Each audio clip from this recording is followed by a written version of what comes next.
distributed. Okay.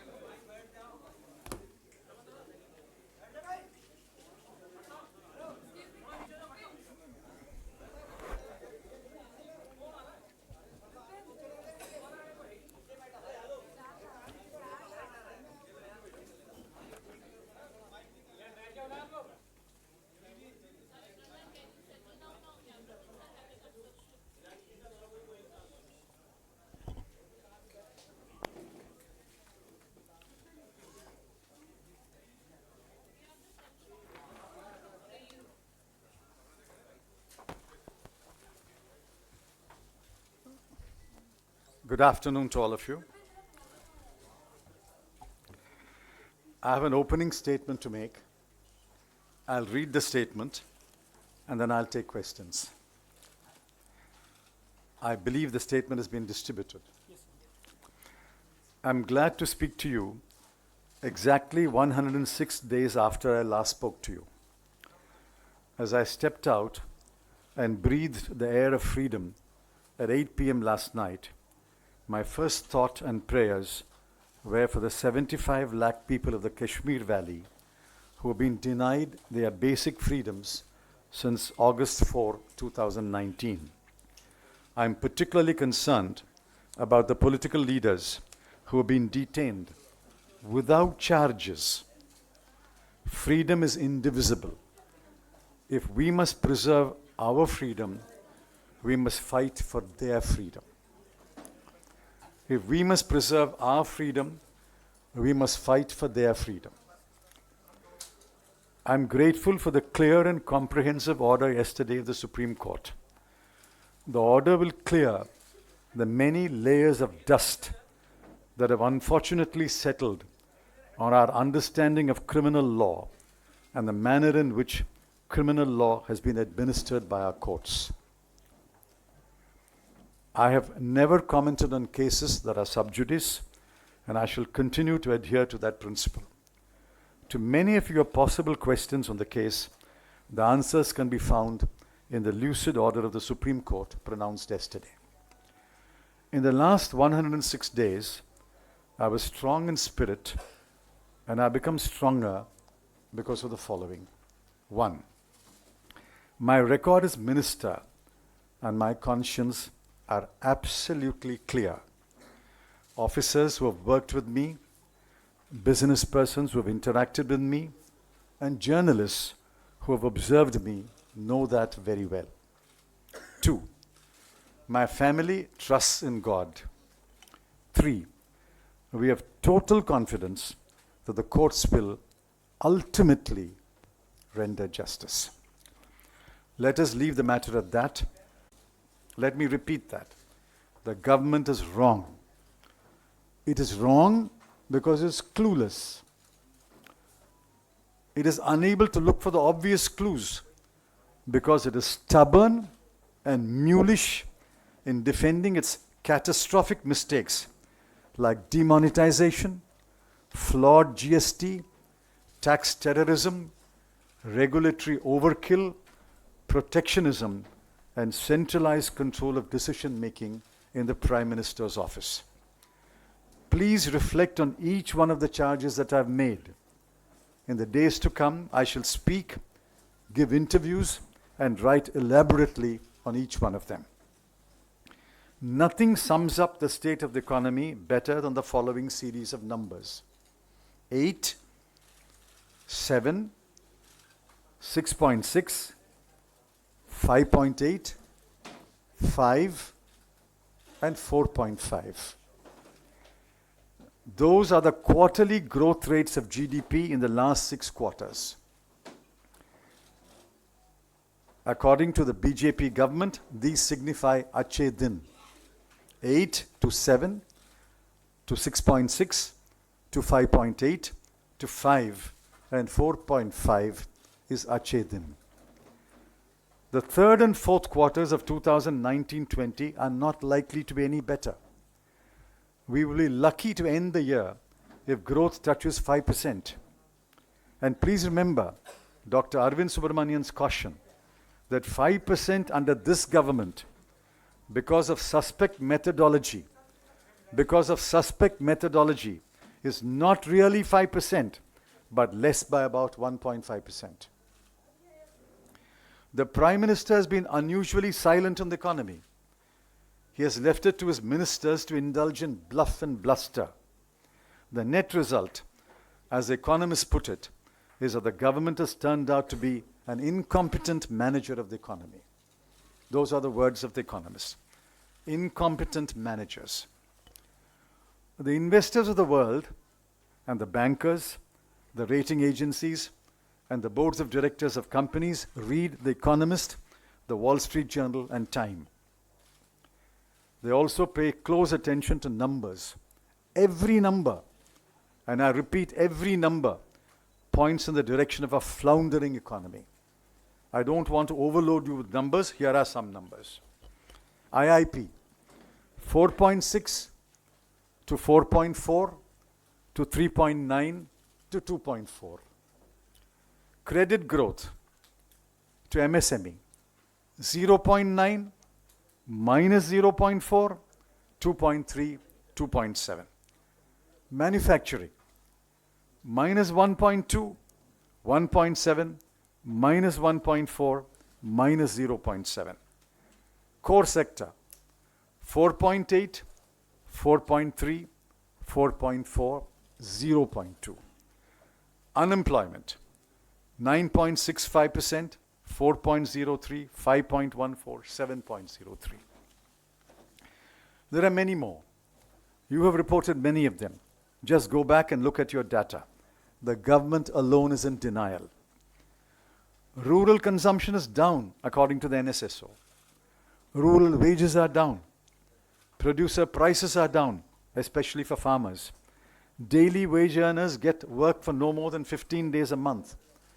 Demand for Maganrega is up. Fast-moving consumer goods, both durable and non-durable, are selling less. Wholesale prices are up. CPI is going up.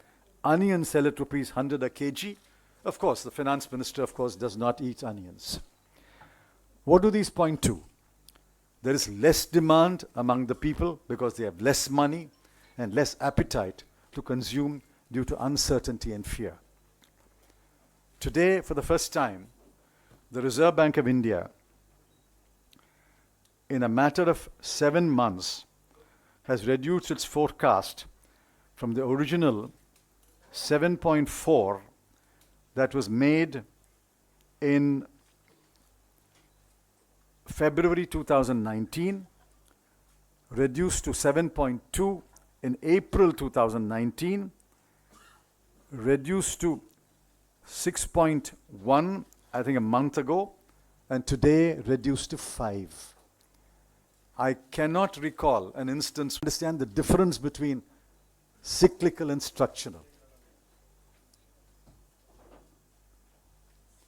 The UPA lifted 140 million people out of poverty between 2004 and 2014.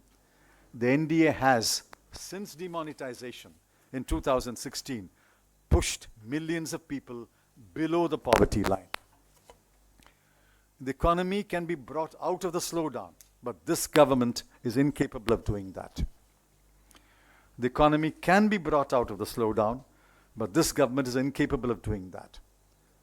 We think that the Congress has the ideas, but nobody will listen to us.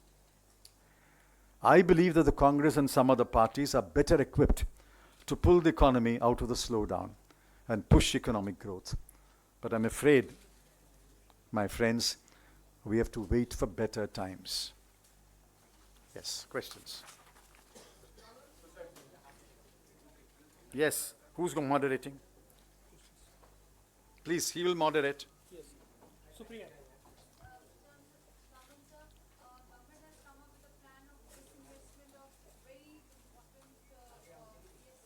Please keep quiet here. There's 5 or 6 of you, please. Yes. Government has come up with a plan of disinvestment of many important units which also includes the Bharat Petroleum. How do you see this? The Bharat Petroleum is a scandal. Mr. Jairam Ramesh has already pointed it out some months ago.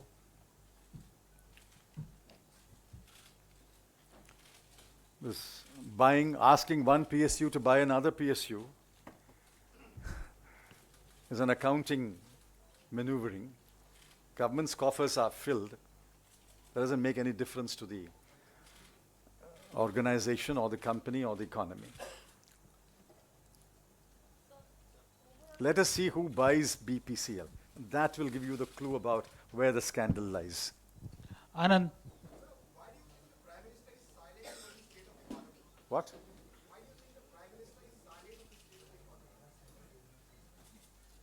This question should be put to the Prime Minister, but you will not get an answer there either. If the Prime Minister will not answer your question, how can I answer your question?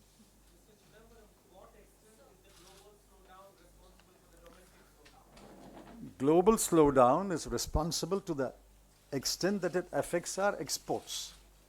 But exports are only one of the 4 drivers of the economy. The other 3 are entirely the responsibility of the Indian government. Sanjeev ji. Sir, just to draw your attention towards the onion crisis. You've been sarcastic about the finance minister. I was not sarcastic. I was quoting her. On her reply on the issue. But prices have been around 100 for the last more than 1 month. Do you think it's a mismanagement on the part of the government? Of course. Of course.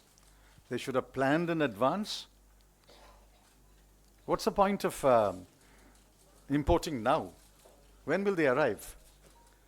But if the finance minister says, I don't eat onions, that shows the mindset of this government. Siddharth. You onion eating people. I don't eat onions. Siddharth. Sir, don't you think the government is not ready to accept that there is a economic slowdown in our country? If we go to the statements of finance minister and other ministers, that people are seeing film which doesn't reflect that the economy has slowed down. So how do you think this? What's your take on it? I've said it. I don't think they understand even the difference between cyclical and structural. First, they must have people in the government who understand the difference between cyclical and structural. They had a few people, they banished them. Dr. Raghuram Raban was banished, Rajan. Dr. Arvind Subramaniam was banished. Dr. Arvind Panagriya was banished. Dr. Urjit Patel was banished. People who understood these things were banished by this government. So there is Samia. BJP MP in the Lok Sabha who recently made a statement saying that GDP only gave into being in 1934 and is going to soon turn redundant. It is no holy grail to go by. What do you make of the statement? I've already answered it. GDP is irrelevant. Protectionism is good. Personal income tax must be cut. Customs duty must be increased. This is the way to make India strong. This is BJP's ideas of reforms. If these are the BJP's ideas of reforms, God save this country. Aditi. Please. You have to go by the moderator, please. Yesterday,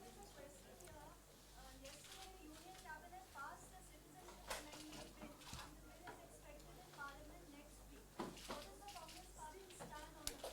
I was told, you can verify this from the party leaders, I was told that the Congress party will oppose the bill. Asim. Please listen to the moderator.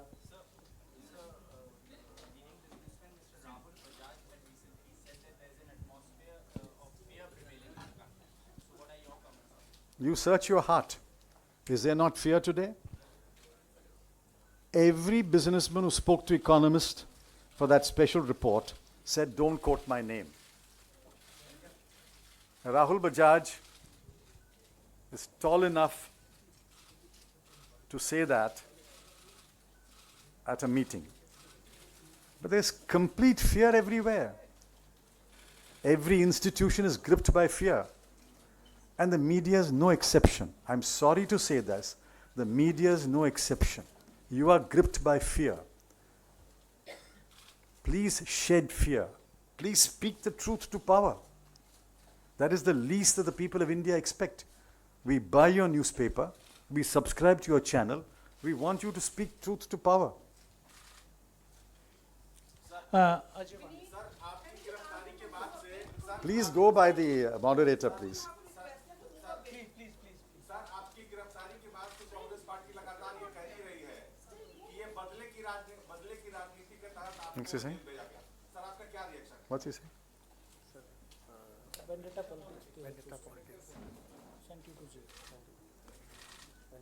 My favorite poet, Saint Thiruvalluvar, said 2,300 years ago, Inna Seidarkum Iniyave Seyyakal Yenna Payathodo Salbu. He also said, Inna Seidare Uruthal Avarnana Nannayam Seidavida. Those who do wrong or evil to you, do good to them. We will not practice vendetta politics. I can only speak for myself. We will not practice vendetta politics. Who practices vendetta politics is for you to decide. Pallavi. I'm a better man. To preserve our freedom, we must fight for their freedom. I intend to visit Jammu and Kashmir if the government will allow me to visit Jammu and Kashmir. What is your response to when the BJP Please listen to the moderator. Yes, yes.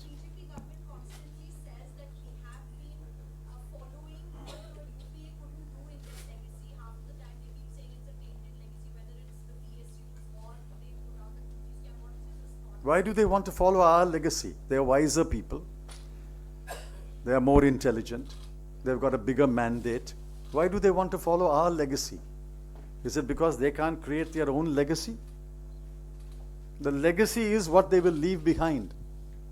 And what they are leaving behind is an economy in ruins. Yes, please.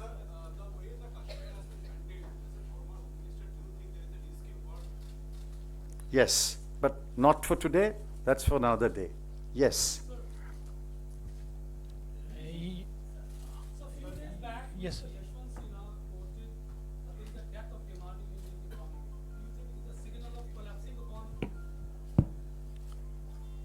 I've said the same thing. There is no demand today.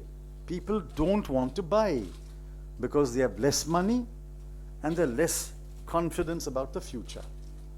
It's a well-established behavioral fact that when you have less money and you are less confident about the future, you buy less, you spend less.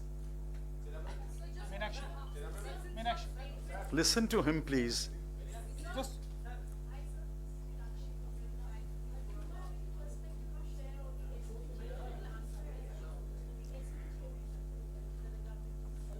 If the government believes that the Gandhis don't require SPG protection, that's a cross that the government has to bear.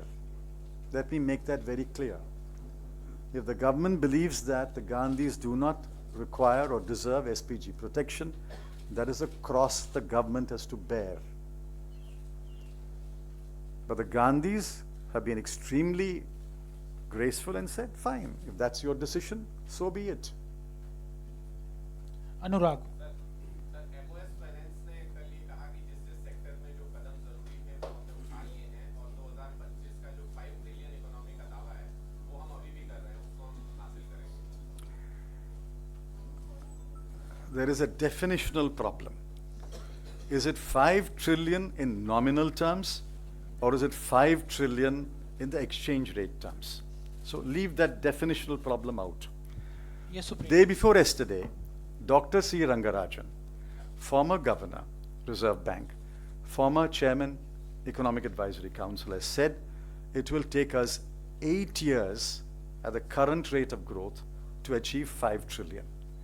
So let the MOS Finance, please invite Dr. Rangarajan, please give them your channel or paper, let them debate it. Let the MOS Finance debate Dr. Rangarajan. Supreme. Government, sir, apart from being the home finance, you have been also the home minister. We across the country, there are crucial breakthrough reforms. Trustees and institutions have been even the sitting union ministers are saying that they are feeling scared as mothers for their daughters. What to make of the situation of the law and order today? Unprecedented situation has happened in Hyderabad. At the same time, also No, Now, no. the rate before it is going high. So what rule of the law and order? I'm shocked. I'm ashamed. Yesterday, in one newspaper, I found 6 incidents of rape and lynching. In one paper on one day, 6 incidents of rape and lynching. Shameful. Shameful that a section of our people think that they can get away with these acts of impunity. It's a complete breakdown of law and order in many parts of India. What is the police doing? Where is the fear of law? Sanjay ji. Shameful. Government is silent. On the one side, the economy is going down. The other side is that the prices are also going up, especially the consumer prices are going up. And this situation is a very peculiar situation because the economy is falling and the prices are going. There is no demand. So how do you see this map? It's not so confusing as you think. It can happen. Economic growth can slow down, demand can slow down.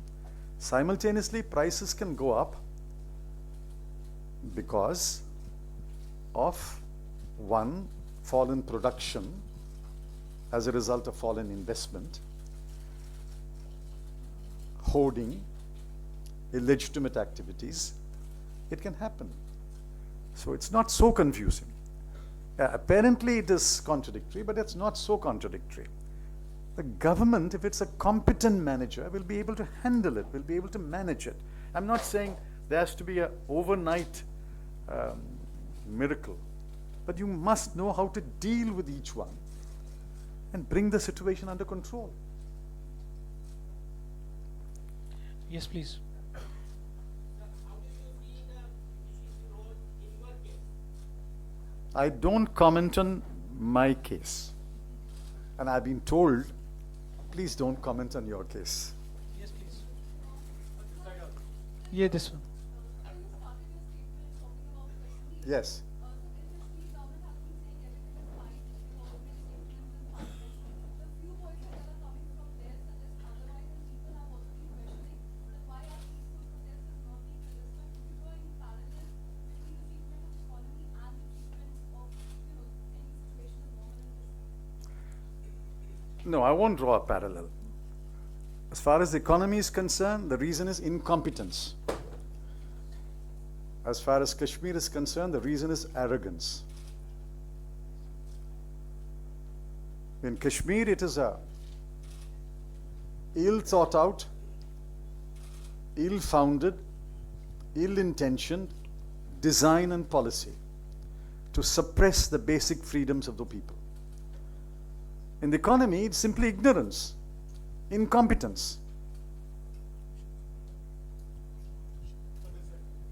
We have to wind up now. Last couple of questions. Sir, you have said that unless the demand increases, there will be no increase in production or investment. And at a time like so, when the RBI has put the rates on gold today, so how do you see the whole particular banking crisis unfolding and its impact on the? I can't comment on what the RBI said about monetary policy because I've not read the policy. I only know the conclusion. So you'll have to give me time to read that. Last question. This is a desperate move. The government is going to face a huge fiscal deficit. It will be so huge that all of us will be astounded. The only way they can fill the gap is either to sell so-called strategic assets or to raid the RBI once again. They've already raided the RBI once, and they got away with about 1,60,000 crore. Whether they can raid the RBI once again this year, I don't know. So the only alternative they have is a so-called strategic sale. It's a fire sale. It is a distress sale. It is a desperate sale. Yes. आपके bell के argument में ये लगातार चर्चा होती रही थी कि आपका वेट 5 kg कम हो गया और आपको परेशान किया गया, चेयर वगैरह हटा दिया गया बाहर से। और क्या देश की आर्थिक मंदी What's that? What's the question? Last question? Last part?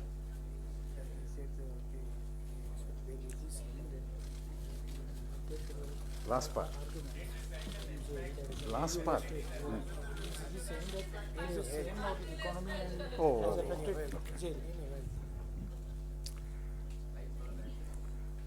See, I was always strong in spirit. I'm now stronger, I think. But I've also become stronger in body. Let me give you a hint. Sleeping on a wooden board without a pillow strengthens your neck and spine and back. My spine is stronger, my neck is stronger, my head is stronger.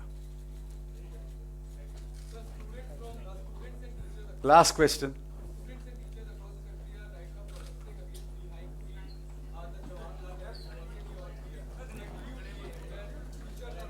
The students are absolutely right. Please listen here. The students are absolutely right. In a welfare state, please go down, madam. Please sit down. In a welfare state, higher education should be totally free. I agree.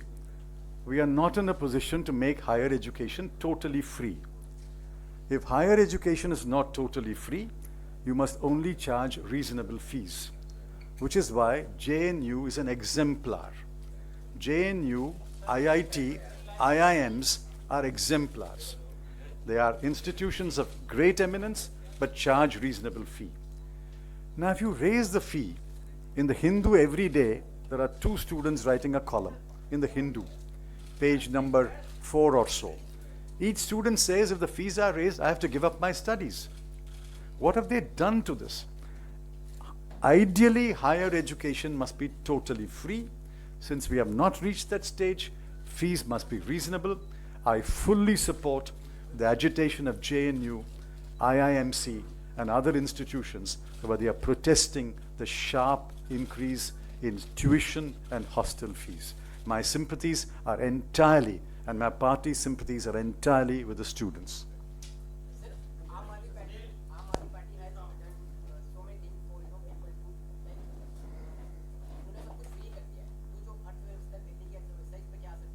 What's the question? He's asking that Aam Aadmi Party has given some concessions to will it affect the Delhi economy? Economy of Delhi. You are asking for votes for the Aam Aadmi Party?